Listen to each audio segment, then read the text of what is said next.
Good morning students. Today we'll learn our next point, that is 9.4, characteristics of the living being. As we know, there are many types of animals and plants found in different surroundings. Okay, see, example is given here. In a forest we can find trees, creepers, small and big animals, birds, snakes, insects, rocks, soil, water, air, dry leaves, dead animals, mushrooms and moss. Moss means a flowerless plant. So which of these are living? How can we find? See, as we know that chair and table are non-living things, but we can say that they are moving. So okay, also we are told that plants are living things, but they do not appear to move like a dog and pigeon.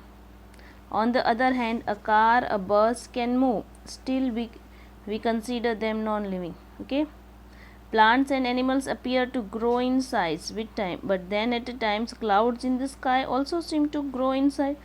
Does it mean that clouds are living? No. So how does one distinguish between living and non-living things? So there are some different characteristics. Today we will learn that. So first is, all living things need food. See, as in chapter 1 and 2 we learn that food is need to grow, essential for animals and to us. Okay, and plants also make their food through the process of which process? Photosynthesis, in the presence of sunlight with the help of chlorophyll. Okay, what is the other name of the leaf? That is the kitchen of the plant. Why? Because with the help of chlorophyll in the leaves, it makes food for the plants. That's why leaf is known as kitchen of plants. Animals depend on plants and other animals for their food, as we learned that carnivore, herbivore and omnivores. Okay, so this is the first characteristic. Second is growth. Okay, see, young ones of animals also grow into adults. Okay, when you are born, that you look like this, then you become elder. Okay, so in the animals and birds also they grow. So second characteristic is growth. Third is, all living things respire. Okay, as we know, when we breathe out, the air moves from inside our body to outside.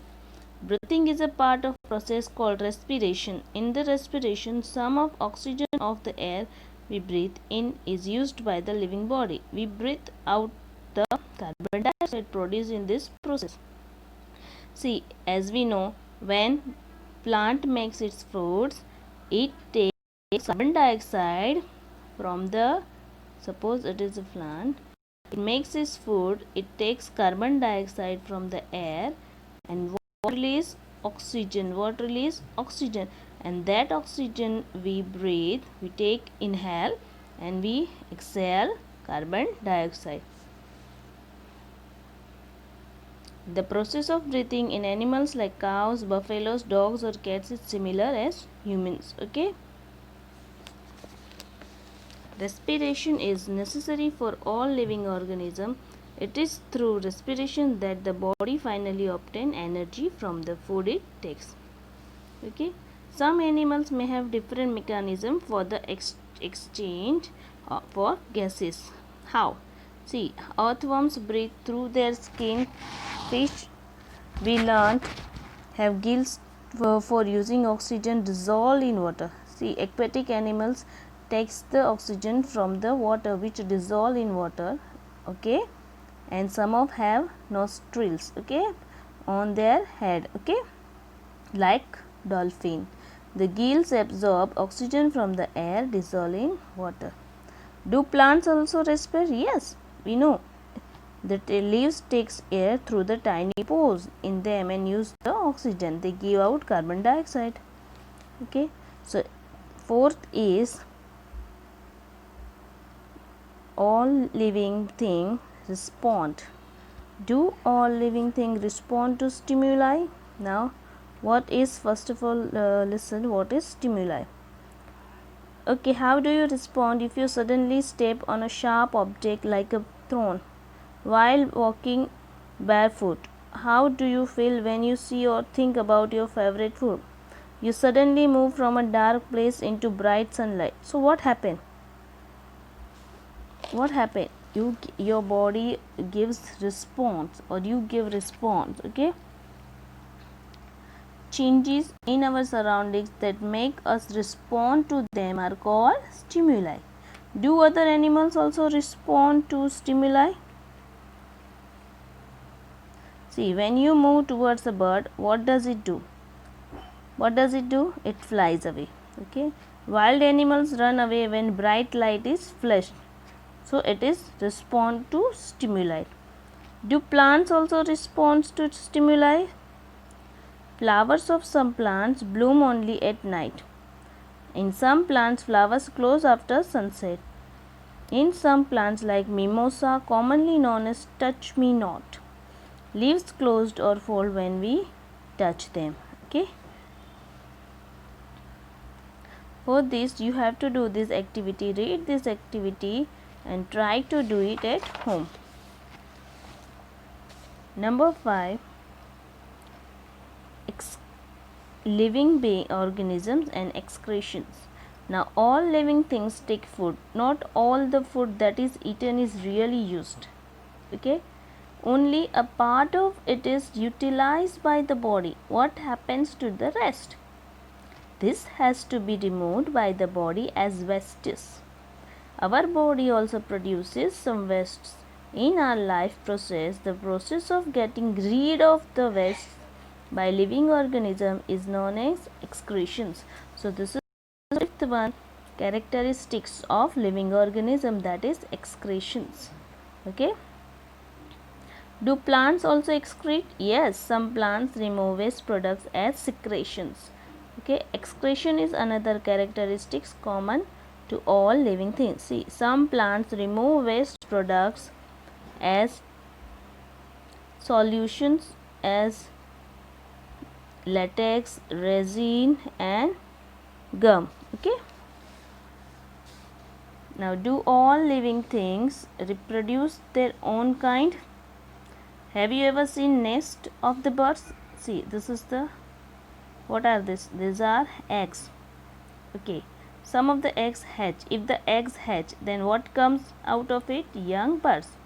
Okay, so animals also reproduce their own kind of, the mode of reproduction may be different.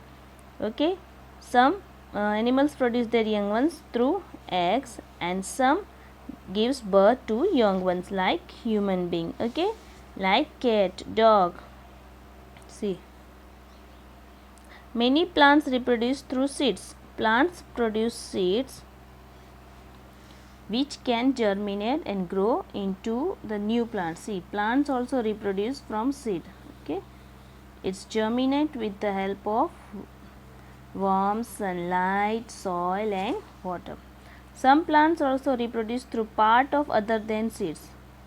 For example, a part of potato with a bird grows into a new plant.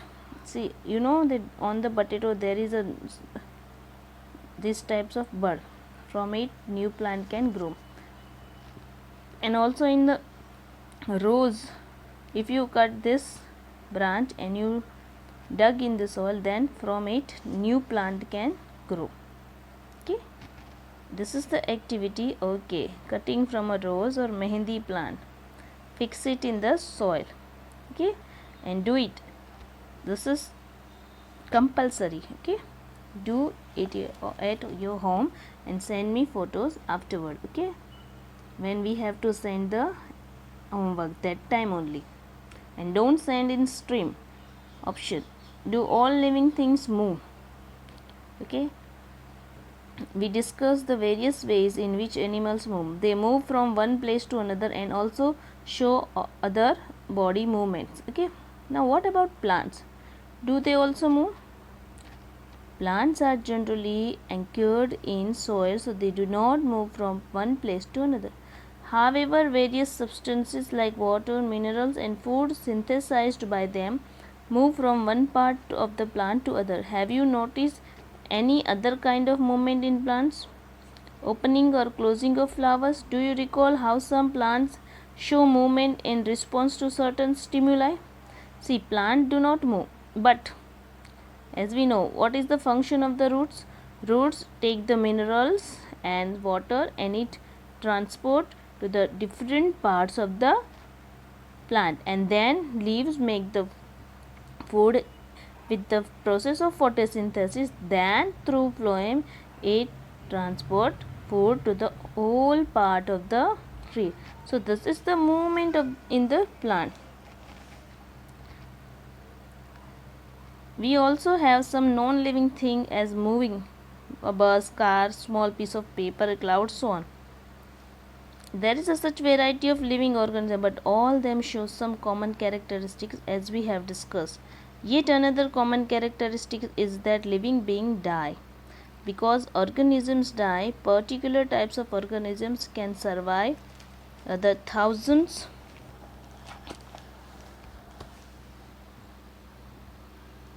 of years only if they reproduce their own kind.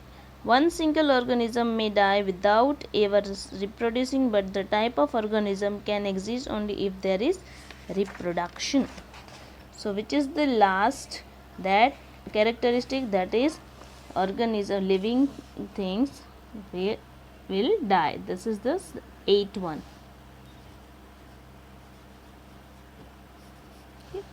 We say that all living things seem to be have same common characteristic. They all need food, respire, respond to stimuli, reproduce, show movement, grow and die. Okay. See, do we find some non-living things that also show some these characteristics? Yes. Cars, bicycle, clocks in waters, in the river, the moon moves in the sky. Okay. We ask ourselves, do these objects also show all the other characteristics? No. In general, something that is living may have all the characteristics. Okay. Is this always true? Do we always find that living things definitely show all the characteristics? You have to think this. Okay. To understand it, take a little amount of mung, or think that in a shop for months and years, moong dal, or keep it as it is, but it's not showing the growth. Why? So we see that there can be cases when we cannot easily say that the thing has all the characteristics that we had discussed for it to be called living. Okay, now the chapter is over. Thank you.